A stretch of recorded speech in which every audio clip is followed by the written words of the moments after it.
My wife came back from her work retreat with a hickey, claiming it was from an insect, but my fumigation at home has been a little too thorough for that. I'm 29 years old, and I've reached a breaking point with my wife, whom I've been married to for almost 7 years. We've been through everything together. Strong family opposition due to cultural differences. Her family is traditionally from East Asia, while I have a Western upbringing. Financial struggles during graduate school. And now, raising our incredible 4-year-old daughter, who has inherited her mother's fierce intelligence and my stubbornness. Every year, my wife's work organizes week-long retreats that are known for being half work, half leisure. Those kinds of corporate bonding experiences that blur the professional boundaries under the guise of team building. I would usually adjust my schedule at my own job to turn the retreat into a mini vacation for us as a couple after she finished her work obligations. This year, the retreat was in Las Vegas, which should have been the perfect opportunity for us to reconnect amid her increasingly demanding schedule and deteriorating work-life balance. The last few months have been especially tough for us.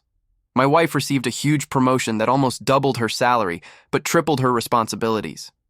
Suddenly, family dinners became work dinners, with her laptop as an unwanted guest. Weekends turned into extended workdays, and even our rare date nights were interrupted by urgent calls from her boss. I've tried to be understanding. This promotion was everything she had worked for, and financial security means our daughter will never have to worry about college tuition like we did. But the woman I married has been gradually disappearing into her corporate persona, leaving less and less of herself for us at home. The retreat in Las Vegas was supposed to be our chance to recalibrate and remind ourselves that we are more than just co-parents or roommates. However, our plans were hit with a major obstacle. Our daughter has been developing serious travel anxiety after a traumatic event last year when severe turbulence led to an emergency landing. Despite months of therapy and several practice trips to prepare her for Las Vegas, she had panic attacks at the mere mention of a plane. After our third failed attempt at a short flight, we couldn't even get through security without a crisis. We decided to pick our battles. I offered to stay home with our daughter while my wife attended alone. It wasn't ideal, but we're parents, right? That's when things started to feel strange. We have a system when we're apart. Regular check-ins, video calls with our daughter, the usual. For the first few days, everything seemed normal.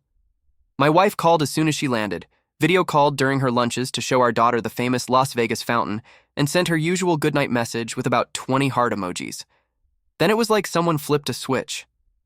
My messages about important household matters went unanswered, even though her social media status showed her online. When I mentioned that our daughter's school called about a potential allergic reaction, nothing serious, fortunately, she didn't respond for 7 hours. Later, she claimed she never saw the message, even though she had posted 3 Instagram stories during that time.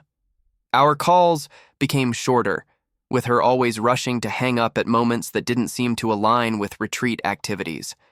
She said the background noise made it hard to communicate, but I could tell she was alone in her hotel room.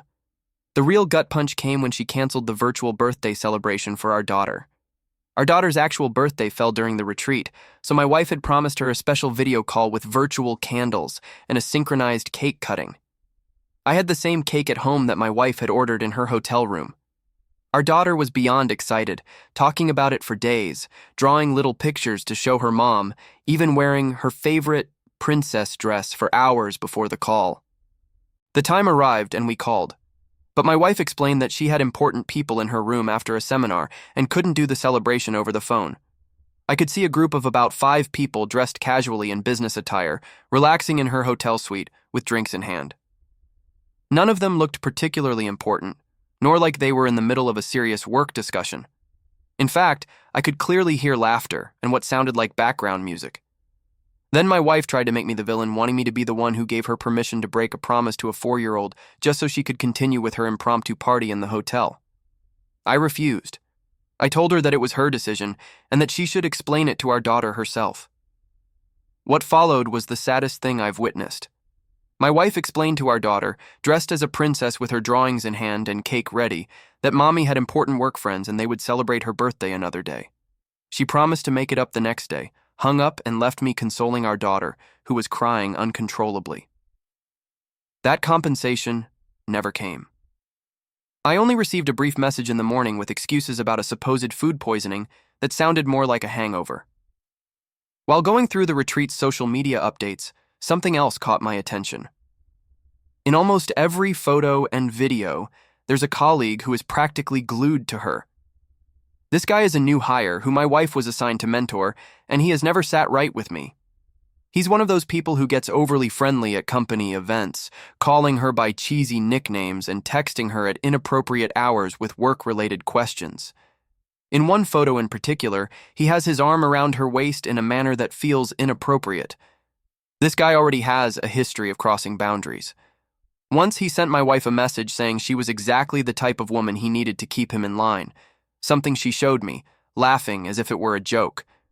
Another time, he accidentally sent her a shirtless gym photo, supposedly meant for someone else, and she excused it, saying he had trouble fitting in with older employees and was embarrassed. Now it seems like she's taken him under her wing at his first retreat, appearing in every post together, always touching in some way. Every time I tried to talk to her during the retreat, she had an excuse. She was tired, in meetings, networking, but I've been on those retreats with her before. I know the schedule isn't that demanding. This behavior is not normal for her, especially the complete silence during her supposed free time. The day before her return, she casually mentioned having a sore neck. She made a big deal out of it, even sending me a blurry, zoomed-in photo asking if she should seek medical attention. The picture was too unclear to tell anything for sure, so I suggested basic first aid and told her to check it out when she got home. When she finally came back, exhausted and irritable from the flight, a quick look at that bite made it clear. It was a hickey. An unmistakable hickey, barely covered by makeup but visible under the kitchen light. I didn't say anything because our daughter was so happy to have her mom back, glued to her like she didn't want to let go. But when we finally had a moment alone after our daughter went to sleep, my wife insisted on her absurd insect bite story. She even added retroactive details, claiming she woke up with it after leaving the balcony door open, suggesting it could have been a spider. When I insisted, telling her I had seen many insect bites and this wasn't one, she changed tactics and asked what I was implying. So I went straight to the point. I told her I thought she had a hickey on her neck and wasn't telling me the truth. She accused me of trying to punish her for the birthday incident with our daughter, completely deflecting the conversation. Now suddenly, she's wearing turtlenecks and scarves in 27 degrees Celsius weather. Communication has always been our greatest strength, but now I feel like we're speaking different languages. I can't shake the feeling that something happened in Las Vegas. I don't want to be the jealous, paranoid husband, but my gut tells me something is very, very wrong. Update 1, I know this all smelled like infidelity. Not just smelled, it stank. But now I can tell you it's worse than I imagined. I took the suggestion to check our shared cloud account, the one that automatically syncs photos from both phones. My wife has never been particularly tech-savvy, and she often forgets which accounts are linked and where the automatic backups are made. It's been an ongoing joke in our marriage that I'm the one who retrieves her lost photos and contacts because she forgets to back up to the cloud. This time, her technological neglect exposed everything I feared, dozens and dozens of photos from Las Vegas that never made it to her social media. Club parties, hotel room meetings with bottles of alcohol scattered around, and yes, plenty of images of our friend, the new 23-year-old employee, in increasingly intimate poses with her. There are photos from what appears to be a club bathroom, where you can clearly see my wife's reflection in the mirror, with the hands of her young colleague wrapped around her waist as she takes a selfie. In another, they're wearing each other's clothes, his tie around her neck, time-stamped at 2:37 a.m. on one of those nights. She told me she was too tired from networking to make a video call. But the photos were just the beginning. I found something else. Multiple Uber receipts from clubs during the supposed mandatory team dinners, room service, orders for 2 at 3 a.m., and a screenshot of text messages where they coordinated meetings in the hotel stairwell to avoid being seen by other colleagues. But the final proof? You won't believe it. Weeks of messages between her and this guy, too intimate to be just a mentorship relationship. There wasn't an explicit admission of crossing the physical line in the texts I saw, but it wasn't needed with all the material I collected. One said, "Last night was amazing. I haven't felt like that in years." Another, "We have to be careful at work." To complete the picture, let's just say her insect bite story isn't holding up. There were also cryptic references to continuing what started in the cabin and multiple mentions of keeping things quiet until the right time to make changes. I think my conclusions are clear enough. I haven't confronted her yet because I need to plan my next step and gather more information. She's becoming more paranoid, constantly checking if I'm looking at her phone. Yesterday, she changed her access code for the first time in our relationship and said it was because she read a security note. Suddenly, she's very interested in how our finances are structured, casually asking about access to our savings and if my life insurance is up to date. The most painful part of all this is that she still plays the role of devoted mother to our daughter, while treating me like I'm the problem. I've started documenting everything and consulting discreetly with a lawyer specializing in divorces with infidelity. In our state, adultery can affect child support and asset division, so the evidence is important. I'm also investigating her finances after noticing several unexplained hotel charges in our own city. Not in Las Vegas, but right here. So, this infidelity didn't start in Las Vegas. It's been going on much longer, apparently since that cabin I don't know about. I found out that 3 separate times in the last 2 months, she said she was working late, but her location, which I can still see because she doesn't realize the family location plan is still active, showed her at a downtown hotel for several hours each time. Each time, there was a corresponding charge on our joint account listed as a work expense, pending reimbursement, which never came. My daughter is my priority in all of this, but let me tell you, she's already starting to notice that something is wrong. She's been asking why mommy and daddy don't laugh together anymore, why mommy sometimes sleeps in the guest room, saying that daddy snores. I don't snore. Yesterday, she drew a picture of the family where mommy and daddy were separated with a sad face. It broke my heart into a million pieces. Update 2. 3 days ago, everything exploded in the most unexpected way. I hadn't planned on confronting her this soon, but I had no choice when I found something on our credit card statement that couldn't be ignored or explained away with lies. A reservation at a luxury hotel in our own city for this weekend. I wasn't invited, and it definitely wasn't a surprise to me, considering the reservation specified 2 adults and 0 children. Want to know what type of room? A honeymoon suite. While she was at work, I did something I never thought I'd do. I accessed her laptop using the password she never bothered to change. What I found destroyed any remaining doubts I had. Explicit emails detailing her encounters, plus photos I can't show our daughter, and a draft of what seemed to be a pros and cons list about leaving me. Want to know the biggest con? Potential financial complications and shared custody, which would reduce her freedom. Not a single mention of love or our history. Just cold calculations about maintaining her lifestyle and minimizing inconveniences. But the worst part? I found a folder with listings of apartments in another city, the same city where her company's headquarters are located.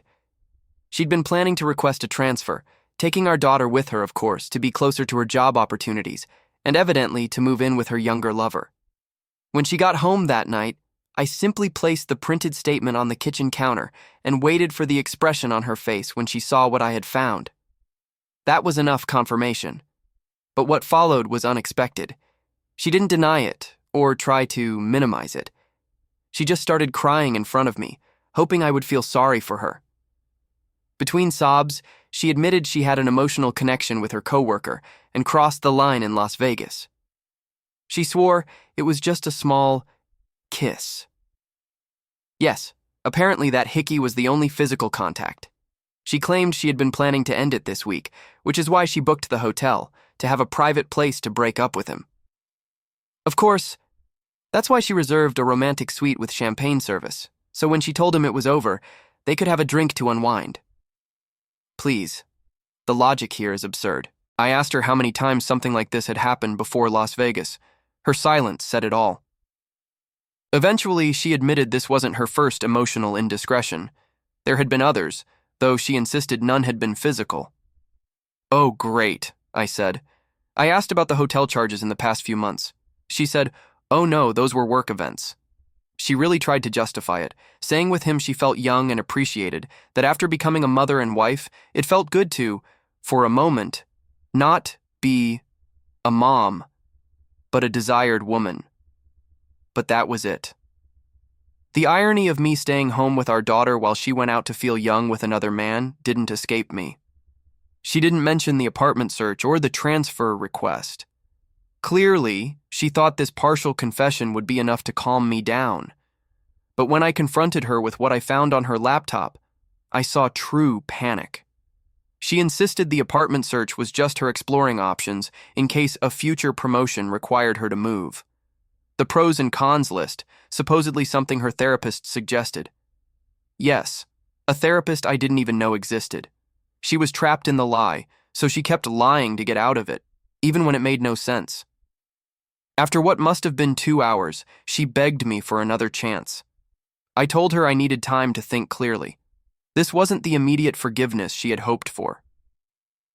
She retreated to the guest room that night, and while I slept, I heard her frantically whispering on the phone in the bathroom, though I couldn't make out what she was saying. That night, while she was asleep, I took photos of all the evidence, emailed key messages to my private account, and copied financial documents.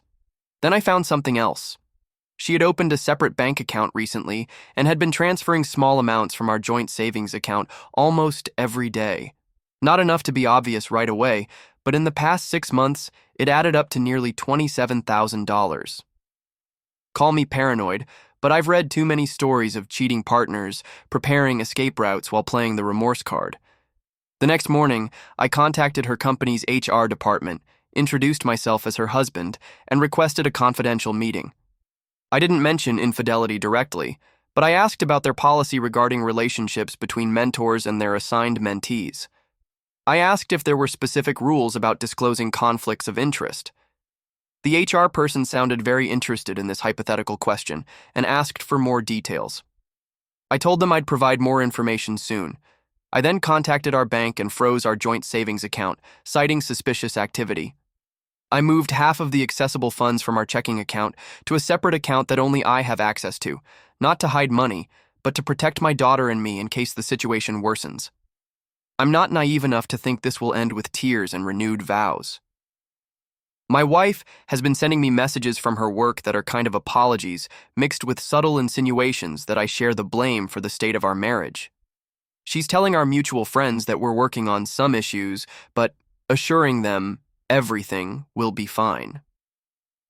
She even called my mother, pretending to be the remorseful wife, seeking advice on how to fix things. Manipulative move that backfired when my mother, who's always adored her, asked direct questions about the Las Vegas trip that my wife couldn't answer coherently. My daughter asked me why mommy's eyes are red all the time. I couldn't bring myself to explain it, so I just told her sometimes adults get sad. She offered her favorite stuffed animal to make mommy feel better. The innocence of that gesture broke me. Tomorrow I have a meeting with my lawyer to understand my options. I never thought I'd be that person Googling divorce with young children and how to prove infidelity in court at 2 a.m. But here we are. I've also scheduled consultations with the 3 best divorce lawyers in our area, not because I need multiple lawyers, but to prevent my wife from hiring them. A strategic move suggested by a lawyer friend. I feel strangely calm amid the chaos. The anxiety of suspicion has been replaced by the clarity of confirmation. As painful as the truth is, it's better than months of manipulation and doubt. Now, instead of wondering what's going on, I can act. She still doesn't know, but I've already decided what comes next, and soon she will find out, though it won't be what she hopes for. Update 3. It's been 2 weeks of calculated moves on my part, and everything is aligning for what I now call Operation Consequence. After meeting with my lawyer, I decided on a strategy that would protect my daughter and me while ensuring my wife faces the full consequences of her actions, not only with me, but also in her professional, financial, and social life. First, I accepted her proposal to try to fix things. I played the role of the hurt but hopeful husband, attending a therapy session in which I carefully avoided making any promises of reconciliation, but nodded at the right moments. Meanwhile, I've been building my case meticulously.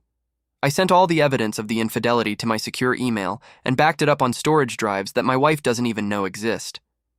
I've been documenting her erratic behavior with our daughter, including the birthday celebration she forgot, several occasions where she was emotionally absent despite being physically present, and one particularly alarming incident where she forgot to pick up our daughter from school, all because she was on the phone with her lover. I discovered that her financial deception goes beyond the secret account. She's also been secretly withdrawing money from small investments we had set aside for our daughter's education. As for the hotel reservation she claimed was for breaking things off with her co-worker, I called the hotel directly, pretending to be her assistant, and confirmed the details. The reservation was actually for 2 nights, not for a quick goodbye conversation as she described. Each new piece of evidence makes things more interesting. Remember how I contacted HR about their policies on mentor-mentee relationships? I received a formal response detailing their strict rules against this type of relationship, especially when a power dynamic is involved. They requested a meeting to discuss my hypothetical concerns further.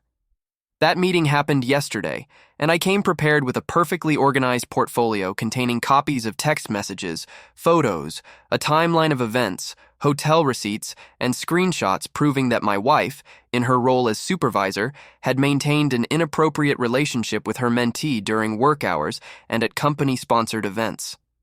I also included evidence of her falsifying company expenses.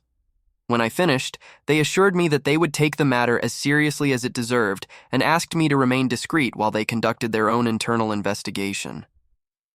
My wife still doesn't know anything about the meeting with HR. She thinks we're rebuilding trust, unaware that I'm dismantling her life piece by piece. I've also been in contact with my in-laws, which was perhaps the hardest part of this entire situation, but I wanted to bring them up to speed on what was happening. I arranged a private lunch with them while my wife was at work and exposed the situation with undeniable evidence.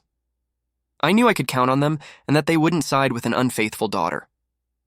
Her father, who suffered a betrayal in another marriage years ago, completely broke down. Both of them promised me their full support in whatever decision I made. They wanted to make sure their relationship with their granddaughter wouldn't be affected by their daughter's decisions. The divorce papers are ready, meticulously prepared by my lawyer to protect my interests and secure full custody of our daughter. We've included all the evidence of the infidelity, financial fraud, and neglect of her familial responsibilities. I know some might think I'm being vengeful, but after weeks of manipulation, abandonment of our daughter, calculated lies, and discovering she was planning to take our daughter to another city, I believe there should be real consequences, not just losing her marriage. Tomorrow is her company's quarterly review, the perfect professional setting to cause the maximum impact. Let's see how everything plays out. But whatever happens, the insect bite story ends tomorrow, along with everything my wife has built for herself. I will make sure of that. Update 4. Don't get upset with me for the delay. It's been over 5 months since my last update, but I hope this one makes up for it.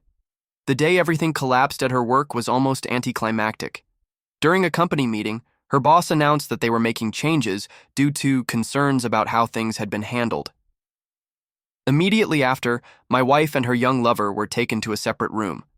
According to a friend who works there wasn't a big scene, just them calmly showing evidence of their affair and inappropriate behavior before telling them to leave the building. Both she and her lover were placed on immediate leave while the company decided what to do. I received a message from her around noon, simply saying, "What did you do?" I didn't respond. Instead, I finalized preparations at home. When she arrived, visibly shaken, disturbed, and pale, she found me sitting calmly at the kitchen table with 2 envelopes and a small digital recorder. The first envelope contained the divorce papers, naming her lover and detailing her infidelity. The second envelope contained prints of all the evidence I had gathered: text messages, photos, hotel receipts, financial records, all her hidden accounts, everything. The recorder was there to document her reaction in case she made any admissions. I calmly informed her that our daughter was with my parents and would stay there until things stabilized. I explained that she had until tomorrow to pack her essentials and find another place to stay. I also mentioned that I had spoken to her parents, who were disappointed but supported my decision to protect myself and our daughter. What followed was a storm of emotions, which I recorded for my protection. First, disbelief and anger, then desperate pleas, followed by fierce accusations, and finally, acceptance. Yes. She went through all the stages of grief in minutes. In her fury, she inadvertently admitted much more than she intended. The affair had been physical from the start and, in fact, began months before Las Vegas. She said there was never anything emotional, it was just when they became careless during the retreat. There had been other brief affairs before him, though less significant. Her ultimate plan was to secure a transfer, take our daughter with her, and transition to a new life with as little disruption to her career as possible. The professional consequences were swift and severe. Both she and her lover were fired for violating company policy. Good luck finding a job now. After being fired for cause from the company, she won't even be able to get references. Her young lover faced even harsher consequences, since he was in the country on a work visa sponsored by the company. His dismissal created an immediate immigration problem, and he had 30 days to leave the country, effectively ending their relationship and any fantasy my wife had about their future together. The divorce was surprisingly straightforward. There was plenty of evidence of her infidelity and financial arrangements behind my back. I was granted primary physical custody with supervised visits for my wife. Even her own family disinherited her completely and is supporting me and our daughter instead. She's been begging her parents for help, but they've said no because what she did is unforgivable, and they want to maintain their relationship with their granddaughter. Our daughter is adapting surprisingly well, although she still asks questions like, "When is mom coming home?" or "Why does mom live somewhere else?" We've been working with a child therapist to explain the situation in an age-appropriate way. She knows that mom made choices that hurt dad, which is why we don't live together anymore. But she also knows that dad loves her, she's safe, and none of that will ever change. Update 5. I have a new chapter in my story, and I must say the nickname Fumigador, exterminator, seems quite fitting. My ex-wife was bitten by an insect, and I've fumigated everything. Perhaps it wasn't the best idea because the dose for my ex-wife has been a bit too strong. In my previous update, I might have needed a reinforcement dose because my ex-wife has been trying to ruin my life in the meantime, though thankfully her attempts have been neutralized. First, she tried to fight for custody of our daughter, the same daughter she didn't pay attention to when she had her lover, the same one whose birthday she didn't celebrate last year and completely forgot about this year. Her loneliness and lack of emotions in her new life led her to hire a lawyer, and I know she did it just to annoy me. When she lost again, she didn't even remember our daughter's birthday. After that, she tried to sabotage my work by contacting HR. She claimed she might have proof that I was having an affair with one of my colleagues, but she never presented anything, and all they did was call me to inform me that my ex-wife was trying to accuse me. As a result, she's been denied access to the company. But the worst was her attempt to seduce one of my friends. It was deactivated, but not only by him. His wife, upon learning about the messages my ex-wife had sent him, invited her to meet in a secluded park, and, when she saw her there, hit her. I only discovered this part later because my friend didn't know whether he should tell me or not. When I found out, I asked him what kind of flowers his wife liked, then transferred money so he could buy them for her. I wanted to thank both his wife and my friend. So, the best thing was that the gift came from him. Sometimes insects are a little more resistant to modern chemicals, so a second dose is necessary. In this case, a specialized dose of a jealous wife who applied it all at once, in an unforgettable way.